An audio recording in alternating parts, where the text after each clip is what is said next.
Assalamualaikum warahmatullahi wabarakatuh. Halo anak-anak, kali ini kita akan masuk ke bab selanjutnya mengenai penyusunan partikel benda mati. Nah, kayaknya kalau liburan ke pantai itu enak ya, bisa berjemur di bawah terik matahari, berenang di laut misalkan, atau bermain pasir dan ombak. Nah, pasti sabar ya, semoga pandemi ini cepat berlalu supaya kita bisa liburan lagi ya. Ngomongin pantai, apa yang kamu bayangin pertama kali? Ya pasti pasir pantai ya. Pernah nggak kamu iseng ngambil segenggam pasirnya, lalu pelan-pelan kamu membuka tanganmu dan membiarkan pasir itu tertiup angin.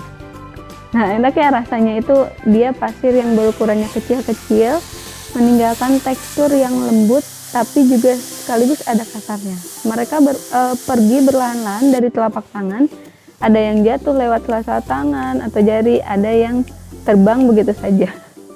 Nah, pasir pantai yang biasa kamu genggam merupakan salah satu contoh zat atau materi padat berupa butiran. Nah, butiran pasir umumnya berukuran 0,0625 sampai 2 mm. Kecil banget ya. Nah, walaupun kecil, butiran pasir masih bisa dipecahkan, dan dipecahkannya ini tetap disebut pasir. Nah, jika misalkan nih ada sebutir pasir yang tersusun dari silika bermassa 10 mg, jika sebutir pasir tersebut kita belah menjadi dua, maka akan diperoleh dua butir pasir yang masing-masing bermassa 5 mg.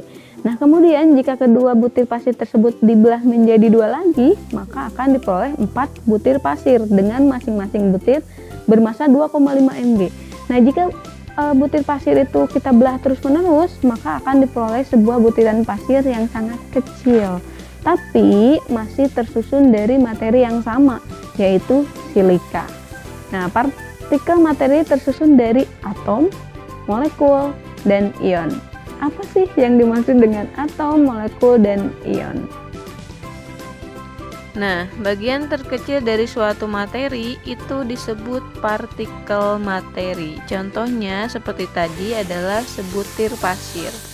Nah, sebutir pasir silika ini meskipun dibelah menjadi beberapa bagian hingga paling kecil tak kasat mata pun dia masih tersusun dari silika. Nah, terus apa yang dimaksud dengan atom? Nah, pasti kamu udah pernah dengar ya atom itu apa, tapi bukan kacang atom ya atau bom atom. Nah, atom itu merupakan suatu materi yang tidak dapat dibagi lagi secara kimiawi. Nah, dalam bahasa Yunani, atom berarti tidak terbagi. A itu adalah tidak. Tomos itu terbagi. Contohnya adalah hidrogen, oksigen, dan karbon. Alam semesta termasuk tumbuhan, hewan, dan manusia tersusun dari ratusan ribu sampai jutaan jenis zat atau materi. Bisa berupa zat tunggal maupun zat campuran.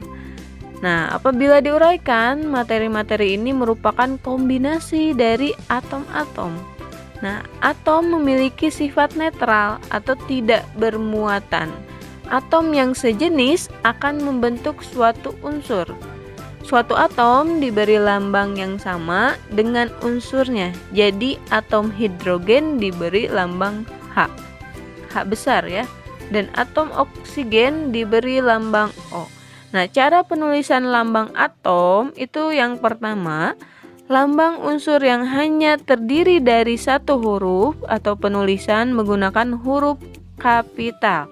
Contohnya, oksigen, oxygenium, berarti ditulisnya huruf kapital yang paling depan O besar. Contoh lain misalkan karbon, karbonium. Nah, berarti yang diambil adalah C besar.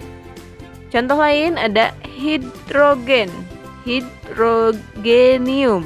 Nah, berarti yang diambil adalah H besar. Nah, cara penulisan yang kedua itu lambang unsur yang terdiri dari dua huruf. Nah, penulisannya yang pertama itu huruf kapital dan kedua dengan huruf kecil. Contohnya kalsium, calcium. Nah, itu Ca. C-nya besar, A-nya kecil. Contoh lain misalkan natrium.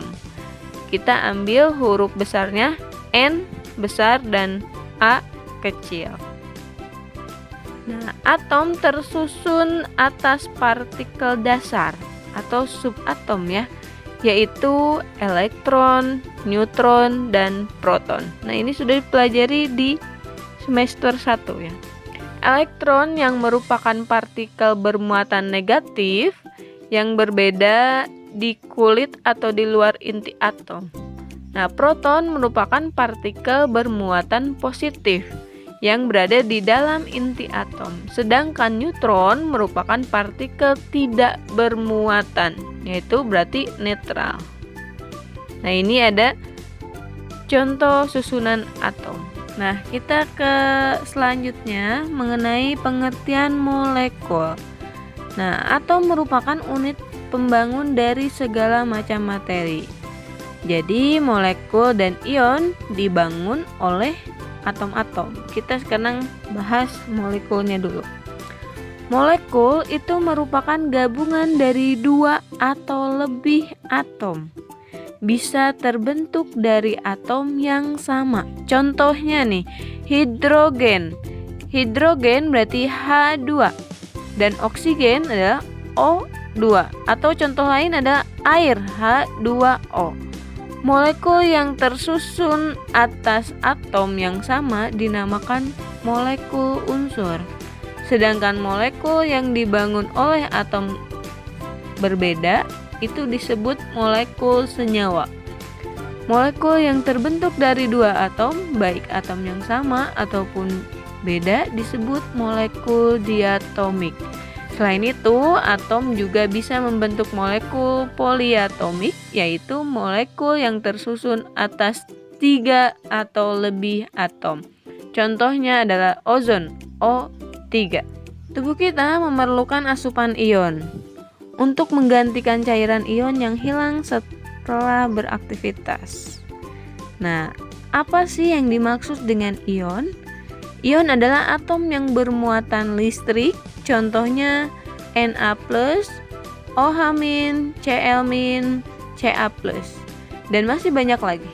Nah, pada unsur natrium atau Na itu terdapat tanda plus, yang berarti atom tersebut bermuatan positif. Lalu pada unsur hidroksida atau OH terdapat tanda minus yang menunjukkan atom tersebut memiliki muatan negatif. Ion akan terbentuk ketika sebuah atom melepas atau menerima elektron. Jika atom menerima elektron, maka akan berubah menjadi atom bermuatan negatif. Contohnya Cl-, Br-, OH-, dan sebagainya. Sedangkan ketika atom melepaskan elektron, maka atom akan bermuatan positif. Nah, seperti Na+. Sekian materi kali ini. Assalamualaikum warahmatullahi wabarakatuh.